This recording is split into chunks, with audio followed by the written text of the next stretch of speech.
Sir నా పక్కకు ఆ పాప ఎక్కడ నిలబడ్డారు మీరు? ఇక్కడ ఈ బైపాస్ రోడ్ హాసన్పల్లి రోడ్ అక్కడ నిలబడితే ఆంటీ ఎటు పోతున్నా అంటే గుడి పోతున్నా అని అన్నా. ఆంటీ నేను కూడా వస్తాను కదంటే ఏ అర్థమ్మా మీ అమ్మ నాన్న లేదంటే మా నాన్న ఇక్కడ వదిలిపెట్టి వెళ్ళిపోయిండు ఆంటీ మా నాన్న రానన్నాడు అక్కడ బైపాస్కి వెళ్ళి పోతాడు అంటానంటే ఎక్కడ ఉంటాడు అక్కడ ఉంటుంది బైపాస్ మీకు వెళ్ళదు అంటే నాకేం తెలిసి పెట్టాను అంతే. నేను వస్తాను కదా అక్కడ పేదపల్లి నుంచి బస్సు రాగా నేను బస్సులో వెళ్ళిపోయినా నా ఇంట పాప ఎక్కింది బస్కి రాయి కట్టుకున్నా సార్ తీసుకుపోయినా మరి ఆగమైతే సిగ్గట్టుకుంటాను తీసుకుపోయినా రాత్రి తానం చేయించిన తానం చేసింది నీకు చూసినా తిన్నాం పండుకున్నాము. మా ఇంటికాడ కూడా నేను ఒక్కదాన్ని ఉంటా సార్ నాకు 2 ఆడపిల్లలు పెళ్ళిళ్ళు అయిపోయినాయి.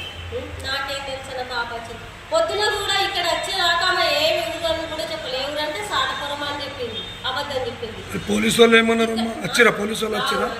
వచ్చి ఎట్లా మా తీసుకుపోయినా నువ్వు అంటే నేను తీసుకోవలేదు సార్ పాపనే నేను వస్తాను ఏడ్చింది.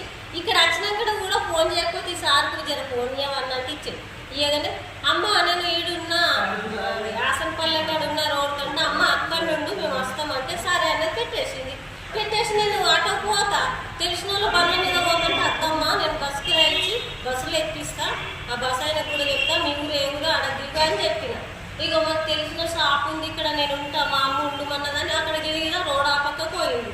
అది ఏ దుకాణమో ఏదో నేను చూడలేదు. నేను పనికి చక్కగా వస్తానా ఆడ హాసన్పల్లి రోడ్డుకు నిజామాబాద్ బస్సు కానీ పెగుడపల్లి బస్సు కానీ ఎక్కి పోతా సార్ నాకేం తెలుసు అట్లా నేను కావాలి తీసుకుపోయినా అందరు పాపలైనంతే నాకు కూడా ఆడపిల్లలు ఉన్నారు.